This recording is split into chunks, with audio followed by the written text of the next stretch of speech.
Rabbil alamin wassalatu wassalamu ala asyrafil anbiya'i wal mursalin nahmaduhu wa nasta'inuhu wa nastaghfiruh wa na'udzu billahi min shururi anfusina wa min sayyiati a'malina man yahdihillahu fala mudilla lahu wa man yudlil fala hadiya lahu rabbi shrah li sadri wa yassir li amri wahlul 'uqdatam min lisani yafqahu qawli amma ba'd. Alhamdulillah, bersyukur pada Allah Subhanahu Wa Taala kerana dapat bersama pada pagi ini. InsyaAllah pada pagi ini kita akan sambung perbincangan kitab Zadul Ma'ad. Muka surat 203 kita ambil situ. Kalau edisi Arab ni 142. Terlebih dahulu sebagai peringatan kepada kita semua, sebab Anas sendiri dengan beberapa orang sahabat klinik Dr. Mukhtar, sebenarnya kita bincang Syama'il Imam Tirmizi tu khatam lah 400 lebih hadis. Dia sebenarnya tak sama dengan perbincangan ni. Sebab perbincangan dalam Zadul Ma'ad ni dia lebih merujuk kepada fiqh sebenarnya. Sebab tu bagus ni. Jadi anak pun tengok-tengok, saya juga kita nak tinggal sebab kita baca semua. Jadi kita akan baca lah. Mudah-mudahan kita dapat banyak kebaikan daripada ni. Sebab dia bukan sekadar cerita Syama'il Nabi, tapi dia juga setuh tentang fiqh. Mudah kita faham. Molek lah. Jadi kalau kita pilih-pilih, tak puas hati pula. Jadi hak ni kalau edisi Arab muka surat 142 lah kalau nak rujuk. Cuma kita ni terjemah. Baik. Kalau hak Arab dia ni hadiyuhu sallallahu alaihi wasallam fi ta'am. Maknanya petunjuk Nabi dalam hal makanan. Demikian pula petunjuk dan sirah beliau sallallahu alaihi wasallam dalam hal makanan. Nabi ni tidak tolak yang ada. Kalau ada di hadapan dia tu, dia tidak tolak. Maknanya dia tidak menghina makanan. Sebab kita kena fikir begini ya. Kadang-kadang makanan yang kita rasa tolak tu bagi orang yang lapar lah kita kira. Nasi yang jatuh tu dia ambil lagi. Bersihkan daripada debu-debu. Kita kena ingat benda gitu. Okeylah kita nak makan sedap semua dok. Buah juga nasi pala semua ni. Ada sekali ditukar-tukar menu dok. Maknanya itu maksud dia. Beliau tidak menolak yang ada dan tidak memaksa-maksa diri mencari yang tidak ada. Mana tidak dia kita memang tidak salih lah. Kalau dia bahasa kita nak. Jadi Nabi ni mudah dalam bab nikmat Allah. Nabi ni dalam bab nikmat Allah ni sangat mudah. Ya. Kalau Arab dia lebih itu lagi. Sebab ni terjemah Indonesia, anda baca Arab. La yaruddu mawjuda wa la yatakallafu mafquda. Dia tidak tolak apa yang ada di hadapan dan dia tidak membebankan diri cari hal tak ada. Nak kata ke dia. Okay. Mana ada dia makan. Lepas tu kalau rasa nak makan lain sikit, baru dia pergi cari. Jahat ada ni dia tak tolak. Tu orang panggil sikap Nabi dengan rezeki Allah Subhanahu Wa Taala. Baik. Dan tak pernah didekatkan kepada dia makanan yang baik, melainkan dia makan. Disantapnya. Orang kita ni kalau santap ni bunyi kasar. Tak.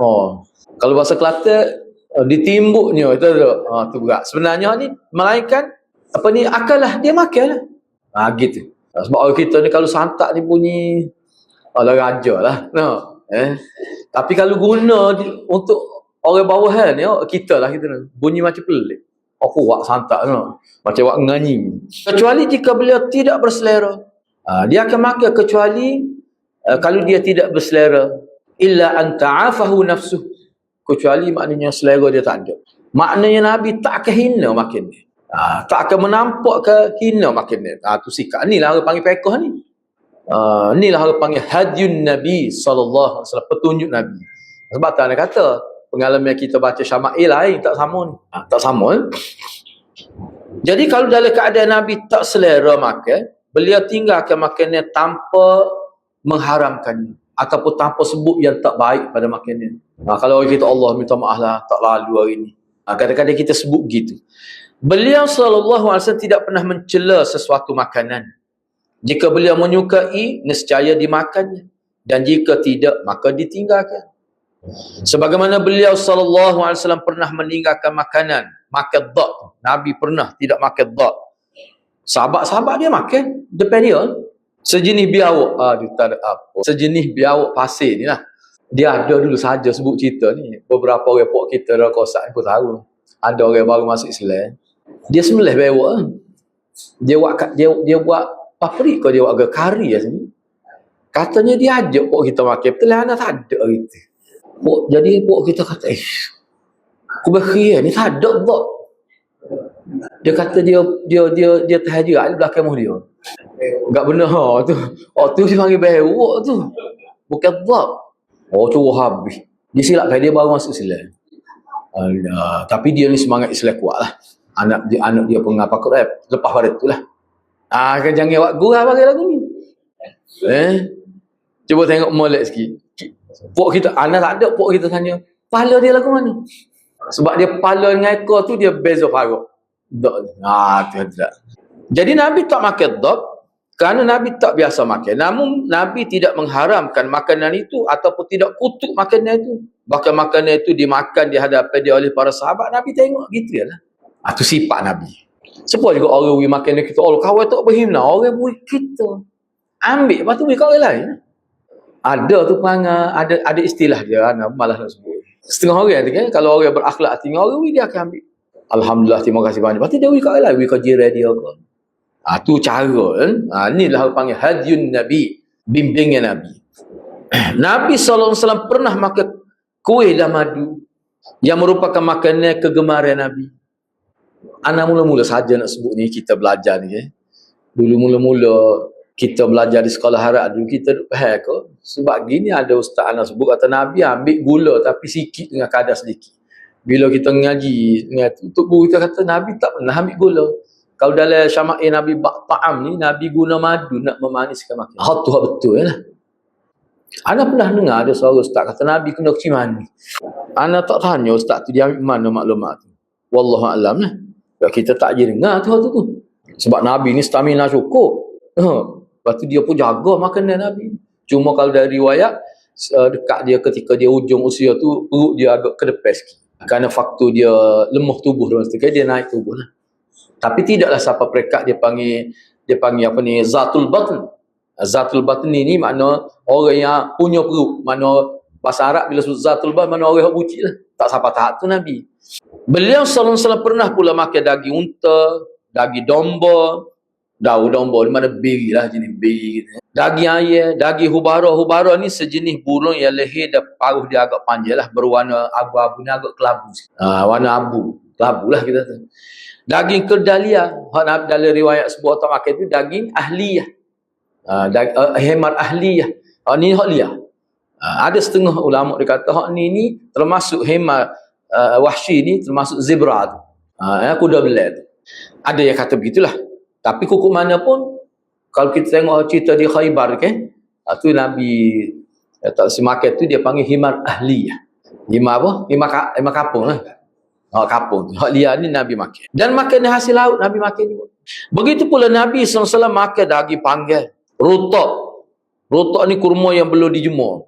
Rotok ni masih hijau lagi. Masih orang panggil Mekah. Kalau kekeh bunyi tu rotok. Kalau tamar ni jemur kering dah. Dan tamar yang ni kurma kering.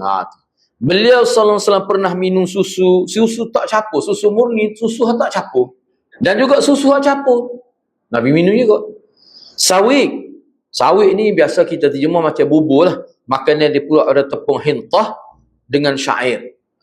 Sejenis bijirin. Bali dan sebagainya lah. Gandum, biji gandum sebelum dia kisar tu. Dia adalah cara dia masak. Madu dan air, dan pernah minum air rendaman kurma kering. Gendal ni, kena ingat gendal ni bukan siapa perekat dia jadi gila tu, dia sekadar untuk bau sedap. Sekadar tu ya. Beliau SAW pernah makan khazirah. Dia sup ataupun bubur yang dibuat daripada susu campur tepung. Khazirah dia panggil. Ni makan orang Arab lah ni. Sini kalau baca semua ni, Nabi ni makan, dia makan tidak milih lah kira-kira. Mana tidak salat kalau kata. Dia makan. Walaupun ada juga dia tak makan misal tu, tapi banyak Nabi makan. Menu Nabi tu banyak. Nabi SAW makan kisah mentimun. Timun gatal lah kisah ni. Dengan kurma segar.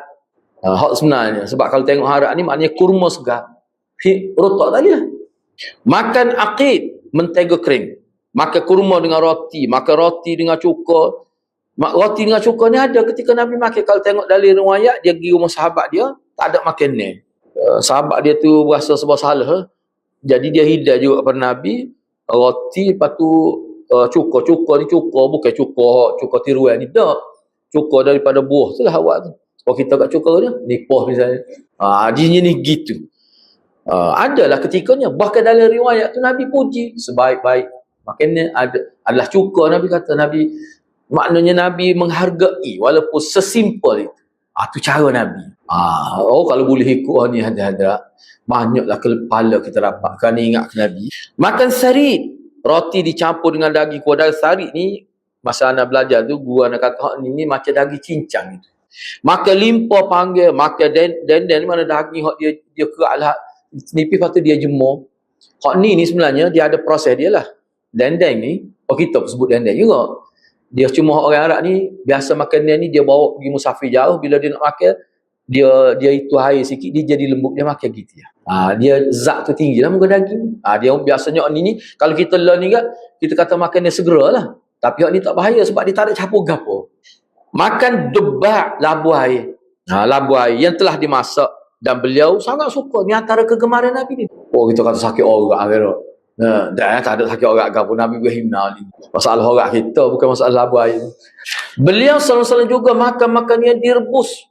Makan sari. Masa ni lah dengan samin. Mentega yang dijadikan minyak dengan cara dimasak lalu disaring. Makan jubl. Sejenis keju. Tadi ke akid keju juga. Atau kering. Dia banyak nama keju ni. Dia gini hadrat. Keju ni dalam pelbagai nama ni dia sinonim dengan orang Arab sebab dia susu tu lah. Kerana susu tu jadi makanan utama dia. Kadang-kadang dia buat kau tu dia banyak jenis produk dia buat. Makan roti dengan minyak zaitun lah ni ataupun dia campur berapa jenis. Serta makan bitih. Bukan batik bitih. Dia semangka ni timucino lah. Timucino. Tembikai tu. Bitih. Dengan rutab, kurma kering, hak tidak dijemur lagi tu. Kalau hak tamat, hak kering dah tu boleh simpan lama. Ni rutab. Dan termasuk makanan kegemaran Nabi juga hal ni. Beliau SAW tidak pernah menolak makanan yang baik dan tidak memaksakan diri untuk mendapatkannya. Makna Nabi ni bab makanan ni mudah, simple saja. Bahkan ingat dulu anak pernah sebut ni. Ni hak berat lah ni. Ni masa dia kaya, dia cerita pada anak dia meninggal dunia dah. Masa dia cerita ni pun jerit dia kan. Sebab dia telah melakukan kesilapan dalam hidup dia bila Allah beri kekayaan kepada dia sehingga dia lupa diri.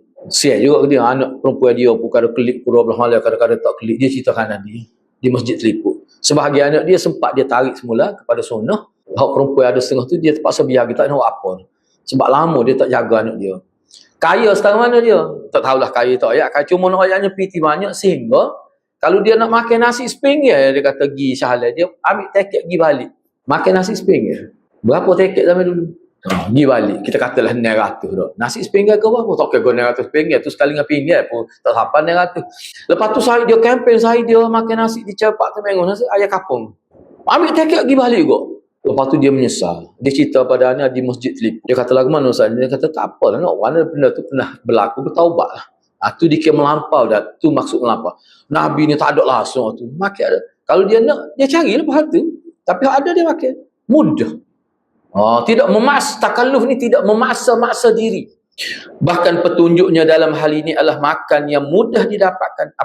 Apabila dia tidak mendapatkan makannya, dia akan sabar dia sehingga terkadang terpaksa ikat batu di perut kerana lapar. Kadang-kadang berlalu tiga malam berturut-turut tanpa pernah dinyalakan api di rumah dia. Makan wah tamar gitu. Ada Nabi beberapa hari. Kadang-kadang ada dari riwayat Nabi tanya sahabat dia ada ke tak makan ni. Hak dia tergamuk lah. Bukan semua ada kadang-kadang kita ni tergamuk. Sama gua jenis kita tergamuk. Wanu tak ada. Tak berapa sedap kamu demo. Kadang-kadang setengah kita tergamuk dengan setengah selesai. Tapi bukan semua saya. Kadang dia buat gitu juga kita. Dia ada kesayang hak jenis kita kata menata ni mari semua. Oh dia suka. Saya lagu tu kalau kecek saya tak erok dia tu. Ada saya tapi jangan buat semua gitu. Kepok darah jangan gitu. Baik buat gitu. Menata ni baik benar. Pok darah dia. Kalau adik-beradik dia ayah kita ikut dia lah tu. Tapi Nabi ni hanya tu tengok ke cara dia bergaul ke ada setengah sayang dia tu dia berani tanya makan.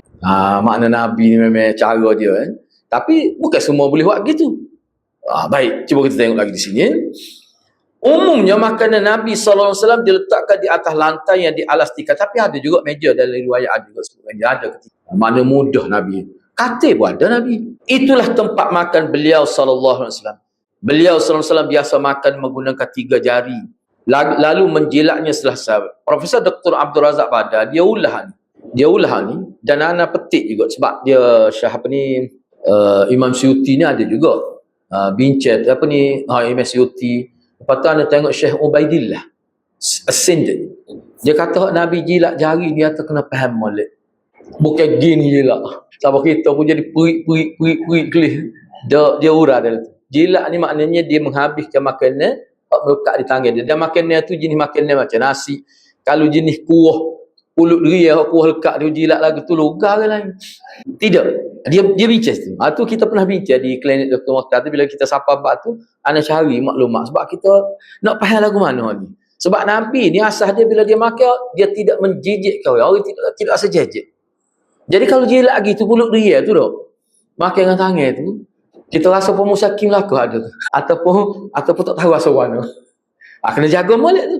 Lama jilat ni. Kau ni pula. Zahrun wa batnun.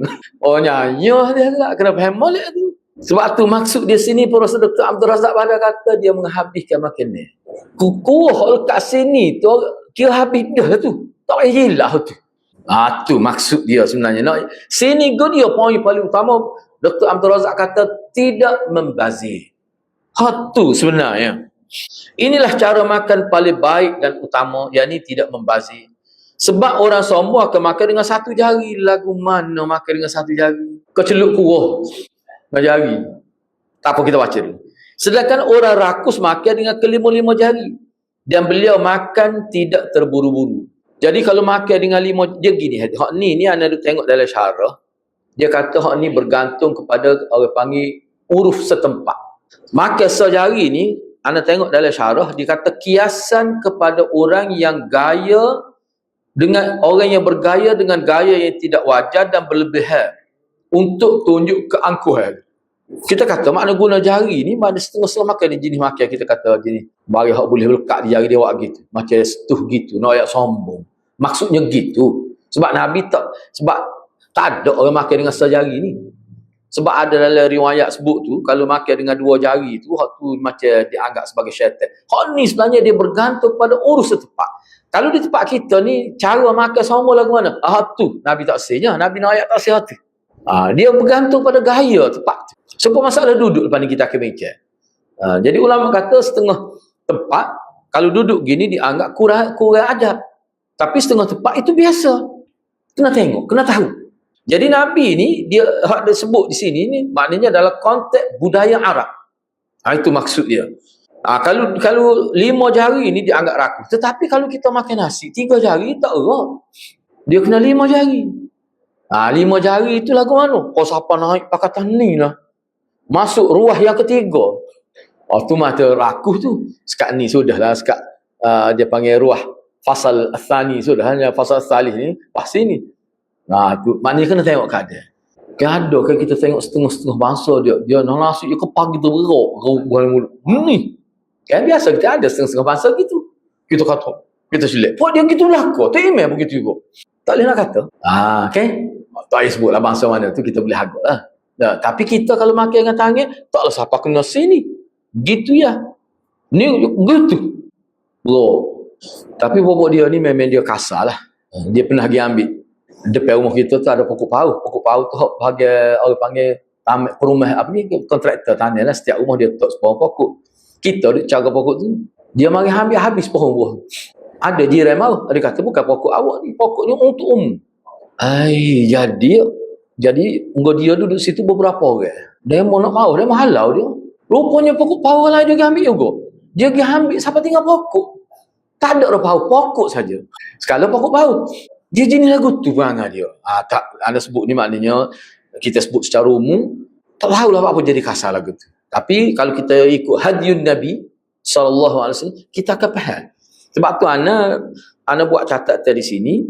Dari segi cara makan, cara berpakaian, kita faham hak asal Nabi sebut tu apa dia. Kita kena kias, tengok uruf setempat.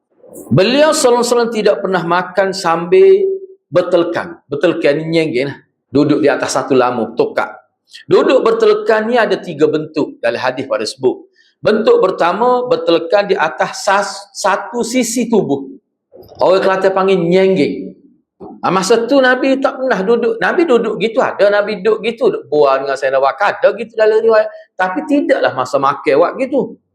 Yang kedua, bertelkan dengan erti tarabuk. Tarabuk ni duduk sela. Sebab tak nak kata budaya, kita orang Melayu duduk sela dengan bersila gitu kaki tu, ada. Itu biasa. Orang Arab tidak gitu. Bagi dia kalau duduk makan pengaman, dia kena duduk seperti tahiyat awal. Mana kaki tu kita duduk, mana tapak kaki tu, punggung duduk atas dua tapak kaki tu. Seperti tahiyat awal tu lah. Jadi bagi dia, tarabuk ni kurang comel sebab bukan budaya dia. Nampak macam su'ul adab, buruk akhlak. Yang ketiga, bertelkan pada salah satu daripada kedua tangan. Telakan dia tokak gitu. Lepas tu, makan sebelah. Dengan tangan lain, dan satu dari kedua tangan lalu makan dengan tangan lain. Ketiga bentuk ini adalah cara makan yang tercela yang disebut dalam hadis dalam konteks orang Arab lah. Jadi kalau tempat kita kira-kira lagu mana cara makan yang orang kita anggap tak selesa, luar daripada adab orang Melayu kita, jangan buat tu. Itu termasuk dalam sunnah.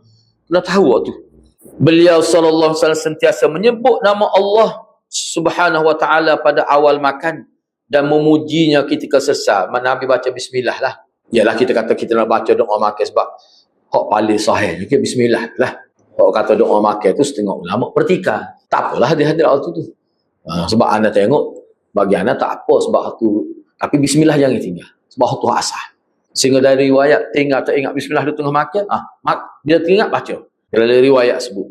Ada pun ucapan kita ke selesai makan ada. Sebab tu dia sebut dah sini, dia tak ayat. Sebelum makan ada khusus dah baca. Dia sebutnya sini mana sebut nama Allah. Sebut nama Allah ni mana bismillah. Samillah. Samillah ke mana? Sebutlah. Itu fa'il amal. Samil itu fa'il amal. Sebutlah nama Allah. Yang ni bismillah. Tapi bila selesai makan ada doa khusus. Apa dia? Antaranya. Dia beberapa juga. Ni. Alhamdulillah hamdan kathira. Hamdan kathiran tayyiban mubarakan fih. Ghaira makfiyin wala muwadda' wala mustaghnan anhu rabbuna. Segala kita baca ni ketika iktidal, sekerak tu sekerak lah. Jangan baca habis lah tu. Masa iktidal. Kalau ni masa makan ni habis ni. Dia segala puji bagi Allah. Hamdan kathiran tayyiban mubarakan fih. Dengan segala pujian yang banyak, yang baik, lagi berterusan kebaikan. Ana terjemah mubarak ni berterusan kebaikan. Itu makna mubarak. Sebab mubarak ni kebaikan dan berterusan. Dia serentak kena ada dua makna. Bukan salah satu, serentak kena ada. Baik. Ghaira makfiyin. Mana dengan pujian yang tidak cukup. Kalau nak kira kita nak puji ni, walaupun kita rasa banyak, tak cukup kita nak puji Tuhan. Nisbah kepada banyaknya nikmat yang Tuhan beri pada kita. Itu makna ghaira makfiyin itu. Wala muwadda'. Dan kita ni tidak pernah tinggal dalam keadaan tidak meminta. Mana orang beriman ni hadirat, dia minta sama dengan Tuhan. Tuhan sangat suka. Semakin banyak minta, Allah akan bagi banyak kelebihan. Wala mustaghnan anhu rabbuna. Dan kita tidak pernah rasa tak perlu kepada Tuhan kita. Kalau siapa dia ada rasa dia tak perlu pada Tuhan, masalah besar tu. Iman dia tu. Itu maksud di sini. Bayangkan kalau setiap kali makan, baca ni dalam keadaan faham makna, dia sebenarnya mendidik, ni orang panggil pendidikan tauhid melalui kehidupan.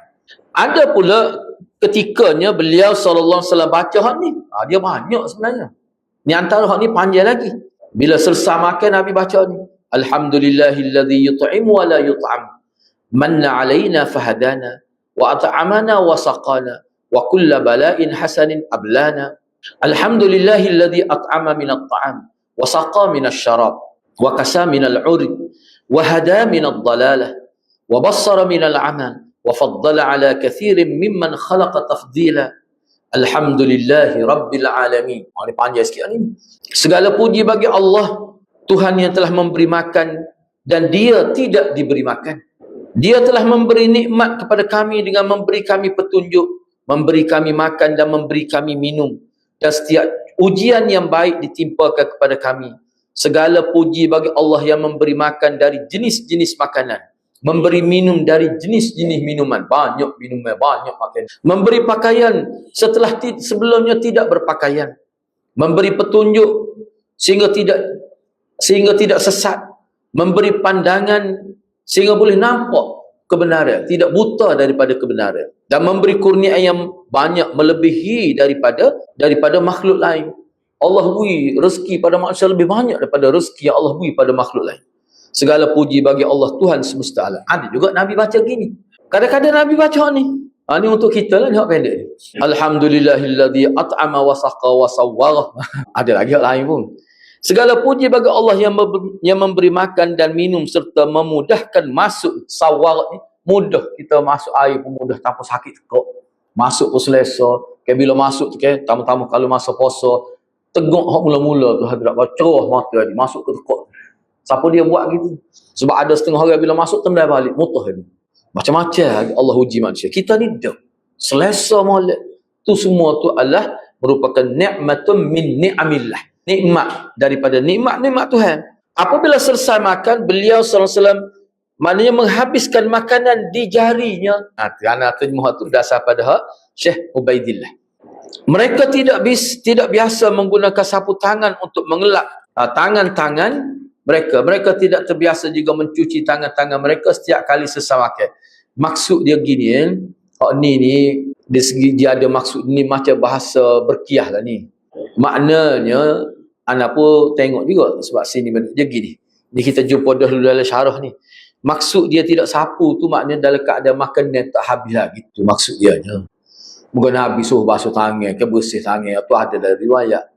Maknanya basuh tangan kadang-kadang setengah orang kita bila basuh tangan tu nasi tu berpuluh-puluh butir lagi nasi jatuh sikit. Tak boleh kita tak kenal lagu tu. Nilat sebutir nasi tu dah rezeki Tuhan. Kadang dia basuh tangan dalam keadaan kadang-kadang nasi tu polok lagi tangan basuh gitu. Tu tak sah. Makna kalau nak basuh kena habis ke dalam makanan yang melekat di jari. Kalau jenis makanan yang melekat misalnya nasi kita kata. Jenis-jenis gitu. Hak tu dalam syarah sebutnya. Jadi setiap kali selesai makan ni dia panggil bahasa metafora. Subhanallah maksudnya. Basuh tangan. Lepas tu nak makan pula makan lepas tu basuh tu. Habis ke dulu? Sesi makan tu baru basuh tangan. Dah kena habis makan di tangan. Tu maksud dia dalam syarah. Tak sebi bazir tu. Beliau sallallahu alaihi wasallam lebih sering minum sambil duduk. Maknanya ada juga ketika berdiri tempat itu tak sesuai duduk. Tapi biasanya Nabi ni segi adat dia bila dia minum, dia makan dia duduk. Bahkan beliau melarang minum sambil berdiri. Sebab kita bicara dah duduk ayat ada Nabi minum sambil berdiri. Tapi hal tu dalam keadaan tak sesuai duduk. Adalah tempat tak sesuai duduk tu. Tu tak apa. Maknanya sifat Nabi ketika keadaan Nabi ketika minum umumnya duduk. Kena faham gitu.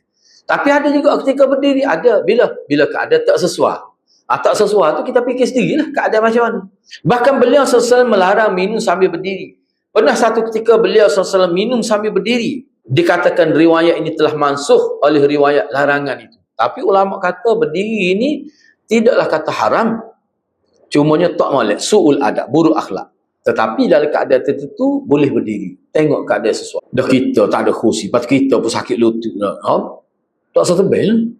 Ataupun dalam keadaan yang tak sesuai tempat tu, bawah tu nampak tak sesuai. Kalau duduk boleh jadikan dengan saiz tubuh kita. Kursi tak ada, nak duduk tengok, nak suruh duduk. Tak ada kursi. Terbalik kurang. Setengah-setengah orang tak boleh buat, nak tengok gitu. Setengah orang boleh. Tengok keadaan. Ni maksudnya. Pendapat lain mengatakan bahkan beliau sallallahu alaihi wasallam melakukannya untuk menjelaskan bahawa perbuatan itu sama-sama dibolehkan. Ada setengah ulama kata Nabi itu biasa dia duduk, tapi ada juga dia berdiri. Ayatnya harus. Takut orang faham haram berdiri. Takut dia faham gitu. Adapun yang nampak wallahu alam bahawa beliau kalau minum sambil berdiri kerana suatu halangan. Maksudnya adalah tu halangan, tak boleh duduk tu.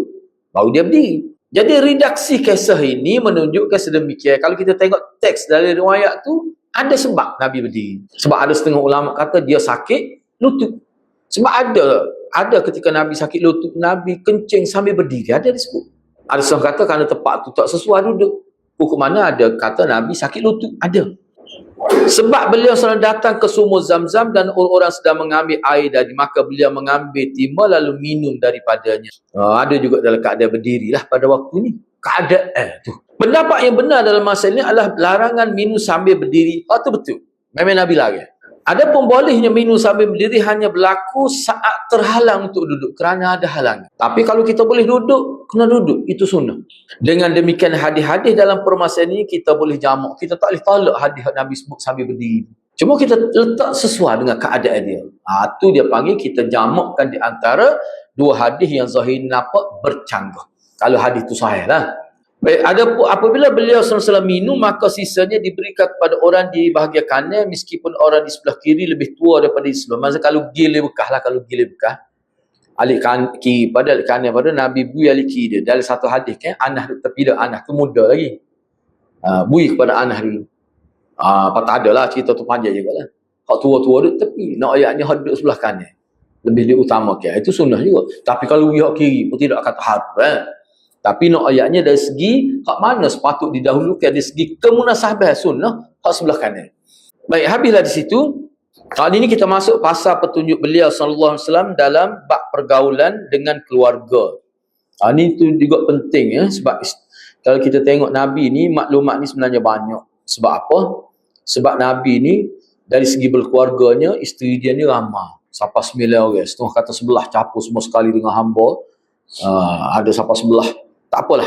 Dinukil melalui jalur riwayat yang sahih daripada beliau sallallahu alaihi wasallam, daripada hadis Anas radhiyallahu an, bahawa beliau sallallahu alaihi wasallam bersabda, "Dijadikan aku menyenangi dari dunia kamu wanita dan wangian." Nabi nak ayatnya Allah bui kepada dia ni cinta hak dunia ni dua. Nabi kata dia sayang, Allah timbul perasaan sayang kepada wanita di sini ni. Hak paling utamanya dalam syarah kata isteri lah. Mana-mana wanita lain pun, saya ni maksudnya Nabi hormati. Dan kalau untuk isteri dia, Nabi cukup jaga. Bahkan dalam riwayat kata siapa dia boleh jaga isteri dia, perasaan isteri dia, boleh bersabar dengan kerana isteri, boleh lembut, maknanya orang itu kira-kiranya dia sudah bergerak di atas, kita kata, jalan syurga lah. Bahkan dalam setengah riwayat, lelaki yang paling kuat bukan yang sentiasa menang dalam pertarungan di atas stage tu, dalam wrestling dan sebagainya, tapi lelaki yang kuat sebenarnya yang boleh sabar dengan keluarga dia. Dan wangian. Nabi ni semua dia kalau nak pergi masjid apa dia akan letak wangian. Sebab tu kalau kita tengok dalam Syama'il, para sahabat sebutlah, apa Nabi mula-mula berubah sini. Kenapa Nabi mula-mula tumbuh ubah di kawasan? Sebab Nabi ni acak kali bila dia itu air wangi, dia buat gitu. Dalam riwayat sebut dia buat gitu. Sini, Nabi pakai pih, pakai serbai kan, buat gitu. Jadi minyak wangi ni panas. Jadi sini ada kesan lebih awal daripada tempat lain. Ada disebut gitu dalam Syama'il. Maknanya Nabi ni suka wangi. Bahkan kalau kita tengok dalam riwayat Bukhari kan, mana Nabi suruh perempuan ni bila dia kering darah haid, lepas dia mandi tu akhir sekali dia lomor wangian yang sesuai pada kemaluan dia. Mana Nabi nak supaya ada hikmat dia lah. Salah satunya untuk dia boleh bermesra dengan suami dia. Hak Nabi naknya wangian tu wangian yang boleh menyegarkan tu. Ni agama kita ni tidak, dia jaga benda-benda gitu. Sebab apa? Sebab itu yang halal. Itu yang halal. Baik, seterusnya. Kemudian Nabi sebut dan dijadikan penyejuk mataku pada salat. Maknanya Nabi penyejuk mata ni maknanya jadi tenang dengan sebab salat. Jadi kita kena usaha supaya solat kita jadi satu ketenangan. Bila tenang tu lama pun tak berasa lama. Demikianlah teks hadis yang betul gitulah. Adapun mereka yang meriwayatkan dengan lafaz dijadikan aku menyenangi dari dunia kamu 3 perkara, maka hak ni ada berlaku kekeliruan. Bagi Imam Ibn Qayyim dia kata dijadikan aku menyenangi 2 perkara. Hak tu lebih sahih. Hak kata 3 perkara itu hadis tu ada berlaku keliru. Maka dia telah melakukan kekeliruan. Nabi SAW pernah menyebutkan lafaz 3 perkara. Adapun salat bukan urusan dunia yang dapat dijadikan daripada 2 perkara sebelumnya. Maksudnya begini, hak tadi kan sebut bahawa Allah jadikan 2 perkara bagi dunia. Jadi tenang aku. Pertama sekali dengan wanita. Wanita ni mana isteri. Itu maksud dia. Isteri itu maksud di sini. Cumanya, anda duk tengok dalam syarah. Nabi ni bukan sekadar isteri. Anak-anak dia, Ruqayyah misalnya, besar. Nikah dia. Bila dia jumpa dia peluk, dia siu anak dia. Siapa pernah Ruqayyah disebut, siapa mengalir mata. Mana saya ke Nabi. Nak saya Nabi pada anak dia. Fatimah pun. Mana besar dia pun peluk lagi. Itu seorang ayah yang penyayang. Jadi Nabi tunjuk tu. Baik, seterusnya. Wanita dan wangian merupakan perkara yang paling beliau SAW senangi. Wanita ni kena ingat sini maknanya isteri. Ada juga anda tengok dalam syarah dia kata wanita yang disebutkan sini Nabi nak letak sini sebenarnya orang panggil pernyataan Nabi ni bukan khusus pada isteri dan nak ayatnya hak wanita ni disayangi. Sebab dia ni kita kata secara fizikalnya lebih lebih lemah lah berbanding lelaki. Ar-rijal qawwamuna 'alal nisa, mana lelaki ni Allah buat sifat semula jadi secara umum, bukan tengok atas individu. Sebab kadang-kadang individu isteri dia lebih kuat pada dia fizikal pun, untuk lelaki dia lembek lautek nampak. Tu tak kira ni secara umum, bukan secara individu seorang-seorang, tidak, secara umum. Lelaki ni dialah yang menjaga perempuan. Jadi antara satu, maknanya perempuan ni perlu dijaga, perlu disayangi, tidak boleh dihina dia. Sebab dia emosi dia lain. Banyak kau lah dari segi huraian ulamanya. Itu maksud dia.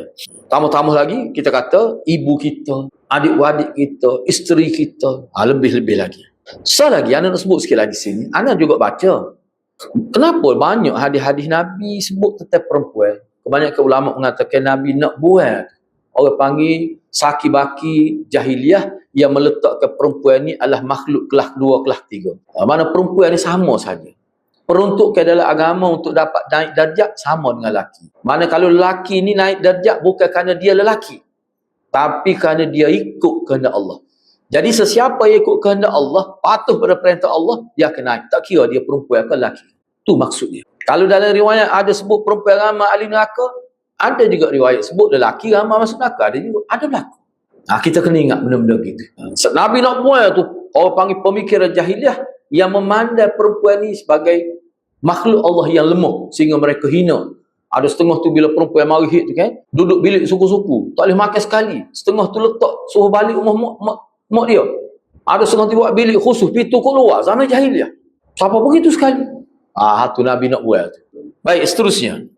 Wanita dan wangian merupakan perkara yang paling beliau senangi. Beliau SAW, baginda SAW pernah, bukan biasa ni, pernah, atau tak arak dia, mengelilingi isteri dalam satu malam. Maknanya menyetubuhi isteri dia, seorang demi seorang dalam satu malam. Beliau ni ada dalam hadis khusus. Kita bincang ni hadis dalam Sunan Nasa'i pun ada. Beliau SAW diberi kekuatan 30 kekuatan laki-laki dari sudut seks serta urusan-urusan lain. Nabi ni, sehingga sahabat kata Nabi ni stabil tubuh dia.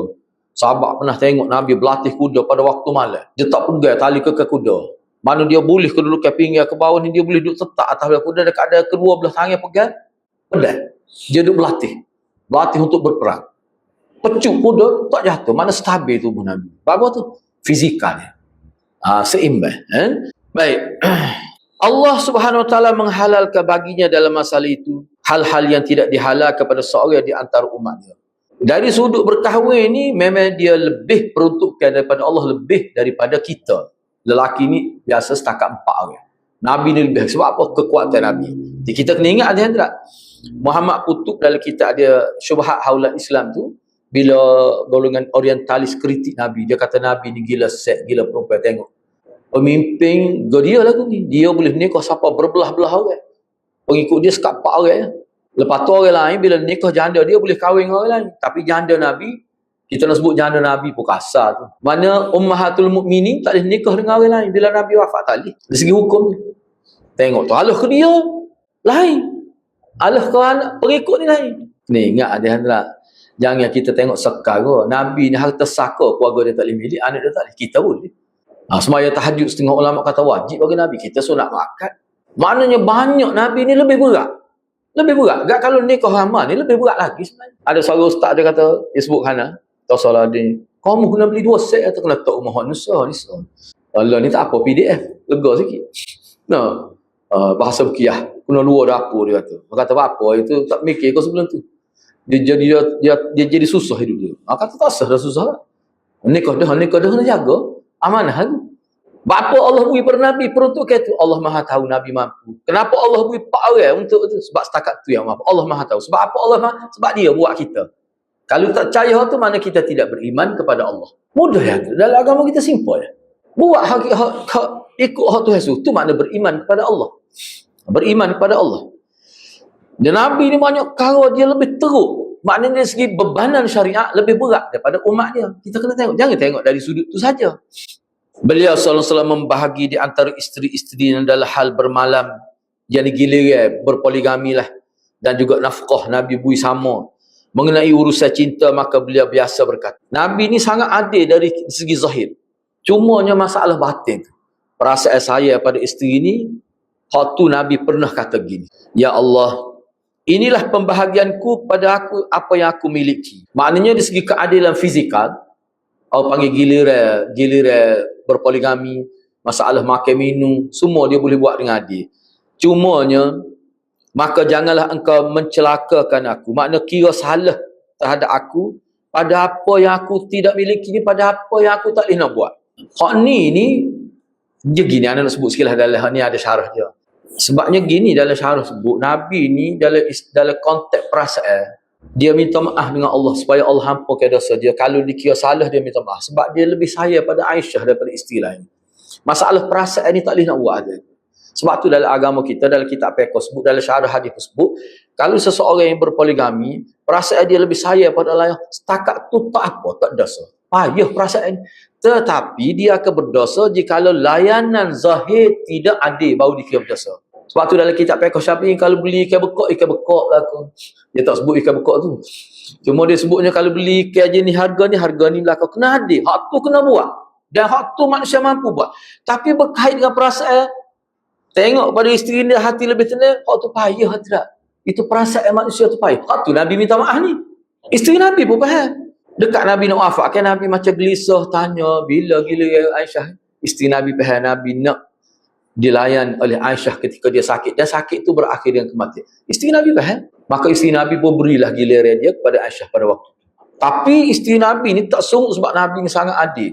Bahkan isteri Nabi ni ketika dia iktikaf pada 10 akhir Ramadan, dia tubik lagi. Ditanya isteri dia, gapo dia tahu cukup. Padahal bukan giliran isteri tu. Nak yang adil Nabi ni. Kalau tak boleh berlaku adil gitu hadirat, tiba-tiba nikah juga dan terbukti tak boleh berlaku adil, itu berdosa. Itu berdosa. Kena jaga. Baik. Itu maksud dia. Dikatakan ia adalah masalah kecintaan dan hubungan intim. Tidak wajib menyamakan dalam hal ini. Kerana dia termasuk perkara yang kita tak boleh nak urus secara 100%. Minta maaf lah, anda sebut sebab Ibnu Qayyim sebut sini. Maksudnya gini. Tadi dalam masalah cinta tu dia panggil fi'lul qalbi. Melibatkan perasaan payah.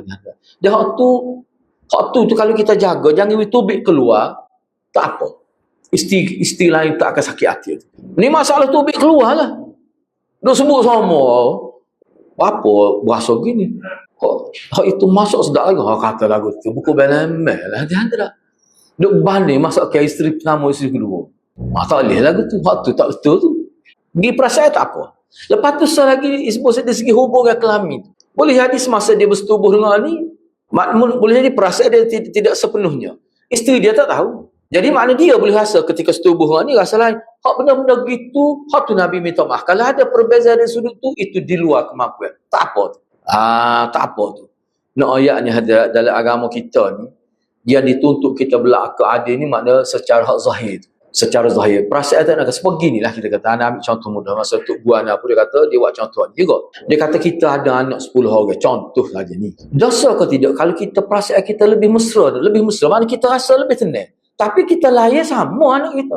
Tak dosa tu. Kan ada setengah anak tu, dari segi psikologi, seorang mak ni ada kadang-kadang dia sayang pada anak ni, sebab anak ni lebih mirip pada rupa suami dia. Kadang-kadang dia sengaja, tak disengaja ke dia jadi lebih sayang kat tu. Sekadar perasaan lebih sayang dalam keadaan dia jaga anak lain sama saja dia layan secara zahir, tak dosa. Tapi kalau dia layan hak lain kurang, hak dia sayang dia layan lebih, sehingga anak lain terasa hati, hak tu tak boleh. Dalam riwayat Bukhari, dalam kitab Adabul Mufrad, ada satu kes yang berlaku. Ni anak sebab tak kata kitab ni pekoh dia. Anak baca habis yang ni nak. Kita tengok, kata banyak. Kita boleh faham idea-idea fikrah-fikrah daripada Ibnu Qayyim. Anak ambil contohnya dari riwayat Bukhari. Dari kitab Adabul Mufrad, anak tak ingat hadis yang keberapa. Ada seorang lelaki tu, seorang ayah lah. Dia ni ada anak ramah. Cuma dia bawa seorang anak lelaki dia ni, biasa kita dengar ni. Dia pergi jumpa Nabi SAW. Dia minta, bolehkah Rasulullah bersaksi bahawa saya telah berlaku adil terhadap anak saya. Dan anak lelaki saya ni, saya jaga sungguh-sungguh. Dan saya sangat sayang dia. Dia minta Nabi jadi saksi atas kebaikan dia, buat baik pada anak lelaki. Nabi kata lagu ni. Nabi kata anak seorang ni ya kah? Dia kata ada lagi anak lain. Nabi kata anak lain pun buat gini juga kah? Makna saya tu dari segi zahir. Layan yang zahir. Dia kata, dak, hak ni saya bui tumpu lebih. Nabi kata, aku bersaksi, mu tidak adil. Dalam syarah Sailul Murajjab, syarah 5 jilid, syarah ada mufrad. Dalam syarah tersebut, Nabi sebut tu bukan dari sudut perasaan saya. Nabi sebut tu, Nabi kritik adalah kesalahan dia dari sudut layanan zahir. Tak sama di antara anak-anak. Kalau anak membesar dekat dia tu, anak akan jadi balah akhirat. Sebab apa? Dia akan jadi dengki. Sebab apa? Pengaruh. Orang panggil layanan zahir ibu bapa. Tali. Nabi tak benar gitu. Bahkan Nabi kata, mu buat baik seorang, orang lain tak buat baik. Seperti ini, mu tidak berlaku adil, Nabi kata. Dalam riwayat. Baik, apakah mempergilirkan di antara isteri termasuk kewajipan bagi beliau? Ataukah boleh baginya bergaul dengan isterinya tanpa harus memenuhi giliran? Nabi ni dalam bab poligami ni kena buat giliran juga ke? Misalnya kalau isteri 2, mana 3 hari, lepas tu sehari tu gilir pula lepas tu. Kalau Nabi ni bebas, dia tak ada giliran walaupun isteri ramah. Kau lagu mana? Sebab kalau pada umat dia, bila berpoligami, giliran tu termasuk keadilan. Nabi ni kena juga ke hukum taklif tu. Ulama terdapat 2 pendapat di kalangan fuqaha dalam bab ni. Mana kalau orang tu nikah 3, maknanya dalam seminggu tu 2 hari sehari, lepas tu lebih sehari tu dia gilir pula tu sehari-sehari. Itu mesti wajib tu. Apakah Nabi wajib juga gitu?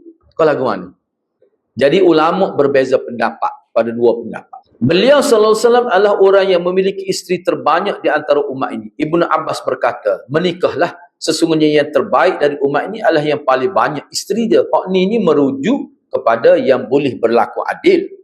Jadi dia tidak buat sini. Dia gini, kalau kita tengok ni ada ni, kita pernah jumpa dah dulu ni dalam Adabul Mufrad, dia ada syarah juga Sailul Murajjab. Soalnya dia gini, dalam konteks giliran Nabi ni, kebanyakan ulama kata Nabi pun buat giliran juga supaya umat dia lain. Sebab tu ada mana sebut riwayat tu, maknanya isteri Nabi tu dia hadiah ke giliran dia ke Nabi. Adalah ketika tertentu makna ada giliran. Tetapi setengah ulama dia kata giliran tu atas dasar orang panggil budi bicara Nabi. Dia bukan hukum wajib pada Nabi. Cuma Nabi buat antara budi bicara dia, bukan wajib. Tapi kalau umat dia, wajib. Ada juga ulama kata gitu. Jadi hak tu lah. Jadi seorang kata tak, wajib juga. Seorang kata tak, cuma Nabi buat atas dasar budi bicara Nabi. Tapi hukum tu tidak wajib pada Nabi. Sebab Nabi kalau tidak betul giliran pun, dia tetap adil. Nabi mampu, umat dia tak mampu. Sebab tu hukum berbeza. Ulama khilaf. Baik. Jadi ramai ulama lebih cenderung kepada Nabi buat giliran tu, mana kerana hukum tu juga kena pada Nabi. Ada juga yang kata begitu. Tapi kepada umat wajib. Baik. Beliau adalah orang yang memiliki isteri terbanyak di antara umat ini. Ibnu Abbas kata, menikahlah, sesungguhnya yang terbaik dari umat ini adalah yang paling banyak isteri. Anda nak sebut gini, biar itu sikit. Dulu guru kita apa sebut. Duk mana dia punya Maulana buat ke? Siapa nak nikah tu kena baca biar faham 50 kali. Dengar ada kan? Pak Maulana buat tu. Masuk dalam majalah rasa dulu. Mana siapa dia nak nikah lebih dari seorang tu, dia kena faham 50 kali. Ngaji waktu lama mana nak habis 50 kali. Lambat nikah tu. Lepas tu bila faham tu jadi nengung. Apa tu? Tanggungjawab. Anak sipir dah anda cari ya. Molek juga tu kalau ada tu dah. Biar kita tahu. Sebab Maulana bincang tu dari segi takdir, banyak kau dia bincang. Segi kemampuan fizikal, keuangan, apa bincang.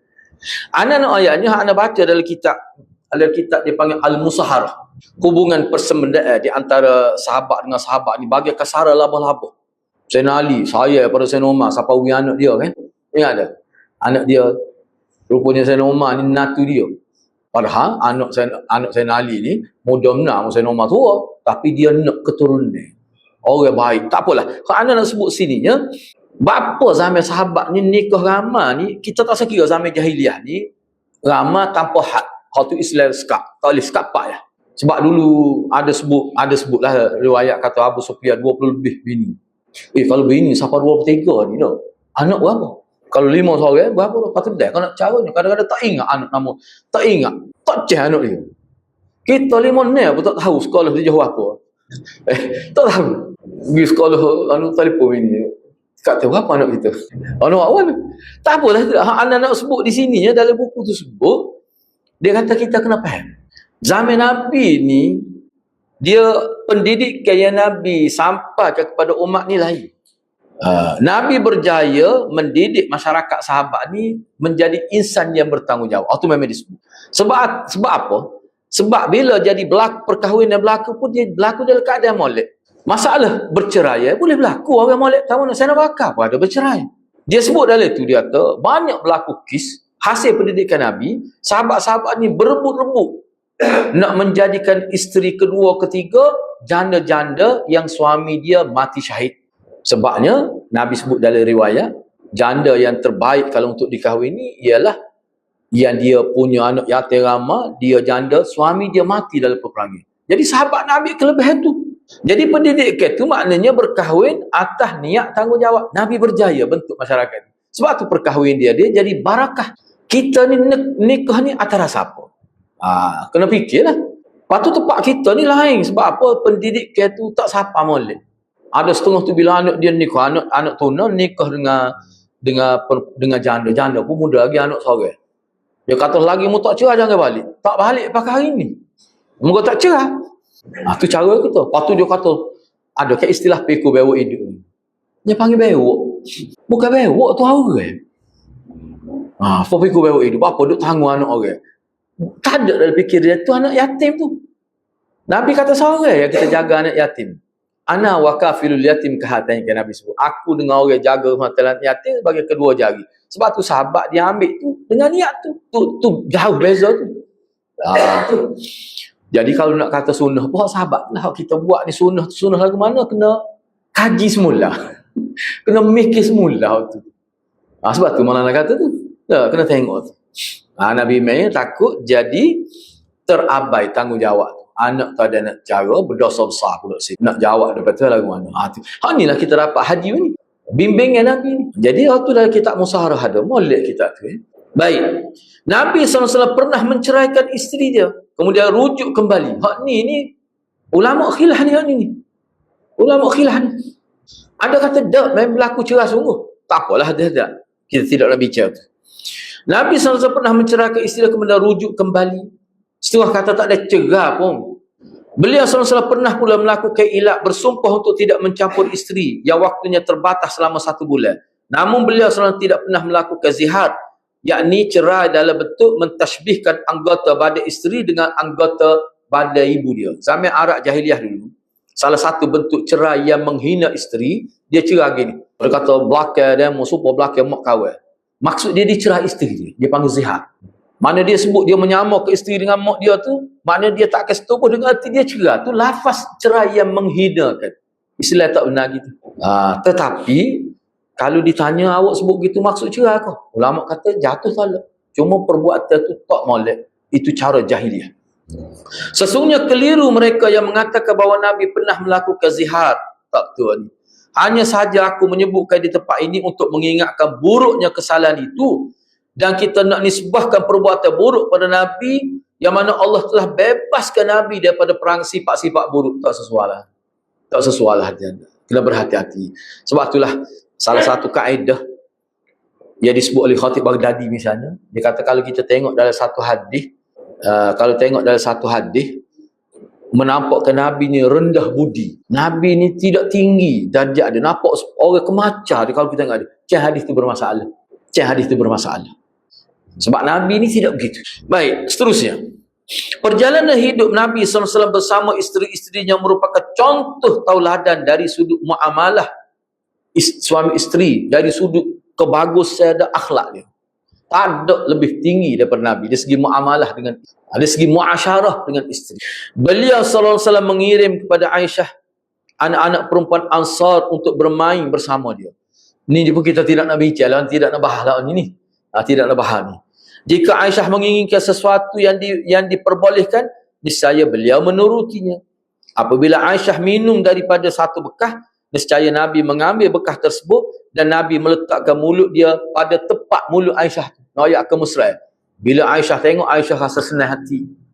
Tapi kena jagalah mulut tu, kena rosak sama lah. Kena jagalah tu.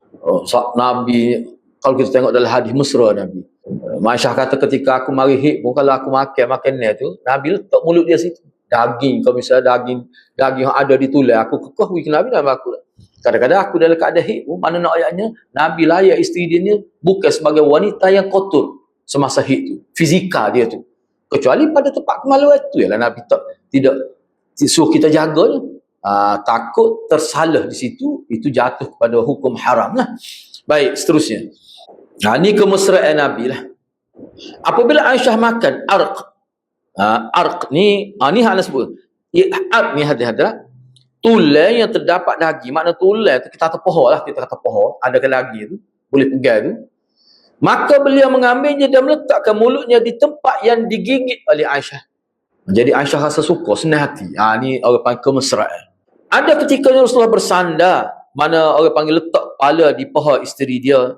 Nabi baca Quran, sementara kepala berada di atas paha Aisyah. Walaupun kadang-kadang berlaku gitu dalam keadaan Aisyah ni datang haid. Mana dekat benar kita bicara dalam Sunan Nasa'i, dalam Mukhtasar Sahih Muslim. Mana kepala Nabi dekat benar dengan, minta maaf lah kita sebut supaya mudah faham. Aisyah nak ayatnya dalam syarah kata, maknanya masa tu Aisyah dalam keadaan haid. Mana haid tu terletak di kemaluan lah. Jadi bila Nabi letak kepala di pohon, lepas tu baca Quran pula, ada ketika wahyu pun turun pada waktu tu. Padahal dekat benar kepala Nabi pada tempat keluar haid, tetapi tak kena. Nak ayatnya boleh. Sebab itulah kalau kita baca sama beberapa siri dia dalam Mishkatul Masabih pun kita baca, jumpa beberapa hadis sebelum ni. Nak ayatnya bahawa ketika isteri keadaan haid ni yang tidak dibenarkan oleh agama hanya bersetubuh saja. Amalan lain yang biasa tu boleh berlaku. Dan Nabi bukan sekadar sebut secara qauli, tapi Nabi sebut dalam bentuk praktikal. Isteri-isteri Nabi cerita sebagai panduan kepada umat. Beliau SAW biasa juga menyuruh Aisyah, yang mana ketika itu Aisyah dalam keadaan haid agar memakai sarung, kemudian beliau bercumbu dengannya. Kadang-kadang beliau menciumnya ketika berpuasa pun cium lagi. Nabi boleh tahan. Lepas tu kita pun boleh buat. Kalau boleh kawal perasaan. Kalau tak boleh kawal, tak usah tebing. Cium tiap-tiap api begitu ya. Nah, kalau tak boleh lah. Apa tu? Takut tak boleh nak kawal, terjerumus dalam larangan Allah SWT. Taruh pasal, jadi berdosa. Kena jaga dia. Di antara bukti kelembutan dan kebaikan akhlak beliau SAW bersama isteri dia adalah mengizinkan isteri ni kalau dia nak terlibat dalam permainan, sukan atau apa. Nabi bui. Misalnya contohlah anak sebut ni lah. Katalah isteri nak pergi jumpa saing dia. Kadang-kadang kita ni jumpa saing boleh release masalah. Nabi bui. Tapi setengah orang tak bui. Nak tobik, kena tobik dengan dia. Ada setengah tu, isteri dia nak pergi jumpa saing tu lagi dicokoh. Tapi ada tu lagi di situ. Anak kelih pun serabut. Kita kelih serabut perut. Malah sebut lah ni orang duduk kecek belakang. Gugu duduk kecek. Orang kata parut tu. Bila sebut hak tu tahu lalu. Dia tali, dia tak agak isteri dia tubik orang. Sampai situ. Parut juga tu. Kita kata ikut dia, isteri dia. Betul lah memang dia tu. Sebab tu kita tak kata apa tu. Tapi isteri dia rasa tak puas lah hidup. Biarlah dia bersama saing dia sekali-sekala. Kadang saing dia duduk luar pada tu. Balik mari Kelantan nak panggil makan, jumpa alumni lah kita kata secara ringkas dah. Untuk sejarah je. Bagi anak benda-benda gitu. Kalau Nabi bui benda-benda gitu. Dia kena ada kebebasan juga. Cara Nabi lain. Sebab tu isteri dia rasa puas hidupnya dengan Nabi SAW. Ni ketika rasa tertekan macam-macam. Baik, seterusnya. Beliau SAW pernah memberi kesempatan kepada Aisyah menonton orang-orang Habasyah yang bermain. Setengah kata dalam masjid, setengah kata di luar perkarangan masjid. Main ke dia tu. Ada setengah tu maknanya palu gendal ketika hari perkahwinan. Boleh hak ni orang panggil macam apa? Duk sparring. Dia panggil sparring ni. Orang main silap ke dia sparring tu. Aisyah pun nak tengok. Tak ada lah muzik rengkah tu. Kompang dan sebagainya. Ada setengah kata tu berlaku dalam masjid. Setengah kata tu berlaku di luar tapi di perkarangan masjid. Tapi masa kita belajar mula-mula jumpa ni ingat lagi ni. Tok guru kita kata, Maulana lah dia kata kalau kita terima pandangan yang kata dalam masjid, ini sekali-sekala berlaku. Bukan dalam bentuk nyanyi, tidak. Nyanyi tak boleh. Nyanyi tak boleh. Sebab ni nampak nyanyi yang pelik-pelik ni berlaku di perkara masjid. Ana rasa sikit lagi dia nukah naik kot nelo pada dalam masjid. Kalau dibiarkan benda-benda ni tak boleh. Tok guru kita kata main silap ke pasal itu buka gelanggang dalam masjid. Tak. Itu guru sebut. Buka gelanggang. Adalah sekali-sekala. Kerana masjid Nabi pada waktu tidak semua masjid kita lain ni. Kita lain ada kapet dulu, dia pasir serupa dengan luar masjid pun. Lepas tu bumbung bukan keseluruhan adanya pada peringkat awal. Keadaan. Sekadar tu Tapi tak ada riwayat sebut jadi gelanggang silap dalam masjid. Tak ada gitu. Tu kena faham lah. Sebab ada setengah orang dia kata boleh nari-nari berqasidah kamu ni. Itu antara dalilnya. Dalam masjid pula tu. Tak boleh bukan lagu Tuhan dah. Mana ada berzikir dalam menari-nari dalam masjid gitu. Bapuk nampak tu. Tak boleh lagu tu. Baik, seterusnya nak ambil sikit lagi. Kita ambil sikit lagi. Cuba tengok lagi sini. Beliau bahkan pernah berlomba jalan kaki bersama sebanyak 2 kali ketika musafir. Sekali waktu keduanya keluar dari rumah saling dorong-mendorong, maknanya mesra Nabi. Yalah hak ni setengah ulama kata kerana Aisyah ni kecil. Tapi setengah ulama kata dah Aisyah besar dah ni. Jadi hak ni biasa lah, maknanya mesra. Tak apa tu hati-hati. Apabila Nabi hendak bermusafir, maka beliau mengundi di antara isteri-isteri dia. Sesiapa yang keluar undian dia, maka Nabi bawa lah dia pergi. Jadi tak boleh nak deki lah. Tak boleh nak deki. Beliau SAW tidak mengganti hari-hari yang dihabiskan bersama isteri saat musafir untuk isteri-isteri yang lain. Inilah pendapat jumhur ulama. Jadi kalau katalah Nabi nak musafir, waktu Nabi nak musafir tu gila ya Nabi dengan isteri ni. Tiba-tiba cabut undi kena isteri yang lain. Nabi pergi musafir dengan isteri tu walaupun pada waktu tu bukan gila dia, dan Nabi tak ganti, tak wajib ganti. Hak ni mengikut jumhur ulama. Sebab itulah setengah ulama kata, hak kata gila dia tadi atas budi bicara Nabi. Bukan wajib atas dia seperti umat dia. Dan isteri Nabi pun tak ada masalah ni. Tak ada jadi isu. Sebab apa? Sebab musafir Nabi bukan sama-sama gitu, ada ketikanya. Kadang-kadang kena hak ni, kadang-kadang kena Aisyah, kadang-kadang kena Maimunah. Tak kira lah. Gitu Baginda SAW pernah bersabda, sebaik-baik kamu adalah yang paling baik terhadap isterinya, dan aku adalah suami yang terbaik di antara kamu terhadap isterinya. Nabi kata sebaik-baik lelaki kamu ni adalah orang yang paling baik dengan isteri dia. Nabi kata akulah orang yang paling baik terhadap isteri aku. Ana baca dalam kitab Musharah tu, kenapa isteri Nabi ni respect pada Nabi. Salah satunya dia kata Nabi ni yang disebut lah, sebab Nabi ni hak dia sebut, hak tu lah hak dia buat. Dia risiko paling besar kita kecek lain buat lain ni dengan isteri lah. Sebab orang lain tak nampak, kadang-kadang kita kecek, kita tak buat tu kadang-kadang orang lain tak nampak, tapi isteri kita nampak, anak kita nampak. Sebab tu dalam tu sebut dia kata seorang isteri ataupun anak, dia orang panggil sudut yang besar, dia hilang respect pada ayahnya dari sudut lain. Ayah royak tapi dia tak buat. Anak dan isteri dia akan nampak lebih. Kena jagalah juga. Kita kan manusia ni kan lemah. Kena jagalah tu. Jadi Nabi ni salah satunya kalau hak dia buat, hak dia sebut, mesti dia buat. Dan Nabi ni dari segi kesederhanaan hidup dia lebih pada orang lain. Sebab tu antara punca lah. Baik, seterusnya. Kita ambil sikit lagi. Kadang-kadang Nabi SAW menghulurkan tangan dia kepada salah seorang isteri dia di hadapan isteri-isterinya yang lain. Maknanya sambut atau pohola ni makna setuh. Itu biasa tu. Maknanya Nabi ni dari segi hubungan, kita kata hubungan secara tampak lah. Dia sangat mesra lah. Ana ada pernah tengok hadirat ni atas butir mata kita. Kita pergi rumah tu, kita pergi ziarah lah. Kakak anak pun ada. Kebetulan sofa ni duduk di jendela kan, rumah tu sepi, sofa tu rapat sikit lah. Jadi kain lansir tu tutup. Jadi bila kita duduk tu, suami dia suruh isteri dia buka lah. Jadi isteri dia buka tu tak jadi, warna tu silap warna. Dia jokah depan kita isteri dia. Nampak hijau, muka hijau, biru modal belaka pada muka bini dia tu. Kakak anak kata, kalau kita tak ada lagu mana tu, tahu dia layan isteri dia. Siapa kakak anak kata gitu. Oh benar lagu tu tak buat. Antara hak dia sebut lah. Kita benar. Siapa kita kata, kalau dia tak suka, kita mari dia. Tapi nampak macam suka. Kita kata, dia tak boleh mari dah lepas. Dia tak jaga perasaan isteri. Ada orang lagu tu ada. Apakah kakak anak kata lagu mana? Tak ada orang ni. Kalau depan orang pun dia boleh tak jaga perasaan isteri dia. Ada jenis orang lagu tu. Jangan main-main. Boleh hari benda tu tak berlaku pada kita.